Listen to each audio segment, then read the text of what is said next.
نام سے یا ان کے مرتبے سے بھی آپ سلام کر سکتے ہیں. السلام علیکم یا شیخنا، السلام یا ابانا یا امنا یا خانہ. بتاؤ یہ دلیل ہے یہ بنتی؟ وہ وہاں پر وہ غیر پیغمبر ہے نا. اب یا خلیفۃ المسلمین یا بکر صدیق، عمر فاروق، یا اہل القبور ہی کہنا کوئی ضروری نہیں ہے. آپ اس وقت انہی کا نام لیں. میں ہمیشہ یا شیخنا کہتا ہوں، جدنا بھی کہتا ہوں. جدنا سے دو معنی، دادا بھی، اور جد جو ہے نا وہ نصیب کو بھی کہتے ہیں. اے ہمارے نصیب.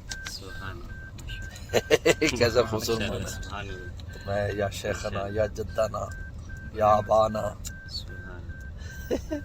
اور امیر صاحب کے یا خانہ، ہمارے بھائی. اس لیے میں ابا کے یہاں جاتا ہوں یا ابانا یا امنا. یہ میں نے یہ یہاں سے لیا ہے سیدنا صدیق رضی اللہ عنہ سے. اسی طرح میں نے دیکھا آب زمزم سے وضو جائز ہے تو عام میں لوگ کہتے ہیں دم کا پانی ہے جی، ایسی جگہ نہیں کرنا چاہیے جو پلی. تو میں کہ آب زمزم وضو کر کے جا رہا ہے تو یہ پانی وہ زیادہ محترم نہیں، وہ نیچے جا رہا ہے نالی میں. تو پھر اصل میں جب ایک چیز استعمال ہو جاتی ہے تو پھر اس کا حکم بدل جاتا ہے. وہ دم آپ میں چلا گیا، اب پانی خالی پھونک رہ گیا. ویسے ہی جیسے گنے کو احترام سے رکھو گے، جب چھلکا بن گیا تو آگ میں ڈالو گے. منطقی دلیل ہے ماشاءاللہ. جزاک اللہ، اللہ آپ کا سایہ ہمارے سر بتاتے ہیں.